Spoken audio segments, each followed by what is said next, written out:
പ്രിയ പ്രേക്ഷകർക്ക് സീരിയൽ ന്യൂസിലേക്ക് സ്വാഗതം. കൂടുതൽ സീരിയൽ ന്യൂസുകൾ അതിവേഗം ലഭിക്കുന്നതിന് ഈ ചാനൽ സബ്സ്ക്രൈബ് ചെയ്യുക. ബെൽ ഐക്കൺ മറക്കാതെ ക്ലിക്ക് ചെയ്യുക. വീഡിയോ ഇഷ്ടമായി എങ്കിൽ ലൈക്ക് ചെയ്യാൻ മറക്കരുത്. കാര്യങ്ങൾ ഇപ്പോൾ കൈവിട്ടു പോയിരിക്കുകയാണ് എന്നുള്ള കാര്യം തിരിച്ചറിഞ്ഞതിനെ തുടർന്ന് ഇനി എന്തു ചെയ്യും എന്ന് ആലോചിച്ചിരിക്കുകയാണ് രാഹുൽ. മാത്രവുമല്ല, ഇതേ സമയം രാഹുലിന് എല്ലാവിധ സപ്പോർട്ടും നൽകിക്കൊണ്ട് മുന്നിലേക്ക് കടന്ന് വന്നിരിക്കുകയാണ് റാം മോഹൻ. യാതൊരു വിധത്തിലും നീ പേടിക്കണ്ട എന്ന് വ്യക്തമാക്കുന്ന റാം മോഹൻ, ഇപ്പോൾ ഉണ്ടായ പ്രശ്നങ്ങളെല്ലാം നമ്മൾ സോൾവ് ചെയ്യും, അതുകൊണ്ട് തന്നെ ഇനി പേടിക്കേണ്ട എന്ന് വ്യക്തമാക്കിക്കൊണ്ട് റാം മോഹൻ തൻ്റെ പുതിയ പ്ലാനിങ്ങുകൾ വ്യക്തമാക്കുകയാണ്. നമുക്ക് ഇപ്പോൾ പ്രശ്നമായി വരുന്നത് മറ്റാരുമല്ല, ആ അഭിഷേകാണ്. എൻ്റെ മകളുടെ ജീവിതം അവൻ തകർത്തേ അടങ്ങൂ എന്നുള്ള നിലപാടിലാണ് ഇപ്പോൾ മുന്നിലേക്ക് പോയിക്കൊണ്ടിരിക്കുന്നത്. അതുകൊണ്ട് തന്നെ അവനെ നമ്മൾ നേരിടുക തന്നെ ചെയ്യും. നീ എൻ്റെ മകളെ എന്തൊക്കെ സംഭവിച്ചാലും ഉപേക്ഷിക്കരുത് എന്നാണ് എനിക്ക് പറയാനുള്ളത്. ആ കാര്യം നീ മനസ്സിലാക്കണം. ഇത് കേട്ടതിനെ തുടർന്ന്, ഞാൻ ഒരിക്കലും ഇഷയെ കൈവിടുകയില്ല.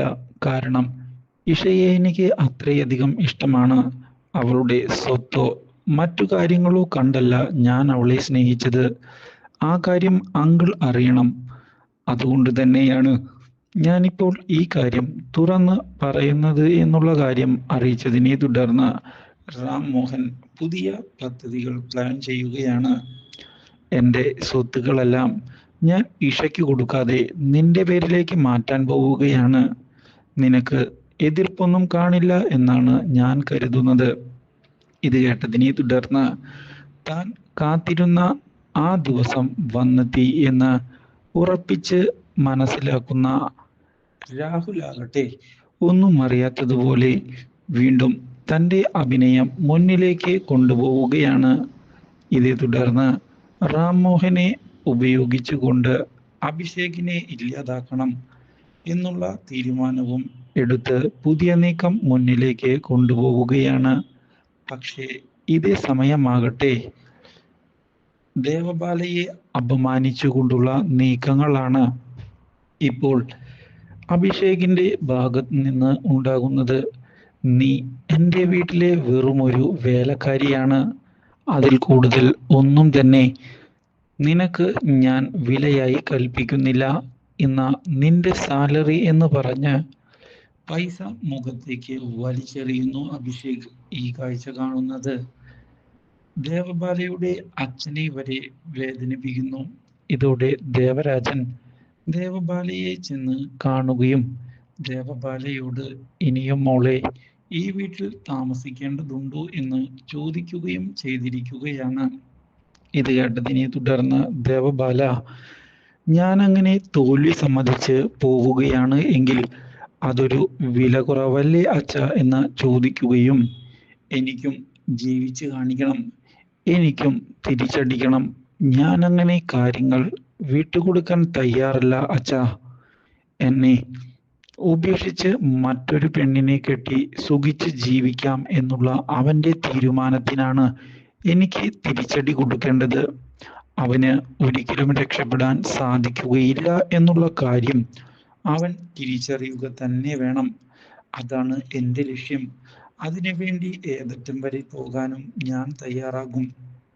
ഈ കാര്യം അറിഞ്ഞതിനെ തുടർന്ന് ദേവരാജനും തൻ്റെ മകളെ സപ്പോർട്ട് ചെയ്യണം എന്നുള്ള തീരുമാനം എടുത്തുകൊണ്ട് മുന്നിലേക്ക് വരികയാണ്.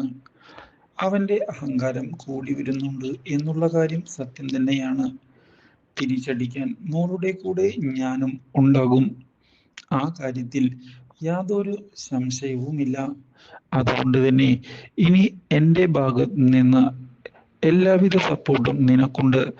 അവനെ നമ്മൾ അങ്ങനെ വെറുതെ വിടുകയില്ല എന്നുള്ള തീരുമാനം ദേവരാജൻ എടുക്കുകയും ചെയ്തത് പുതിയൊരു തിരിച്ചടി ആയി മാറിയിരിക്കുകയാണ്.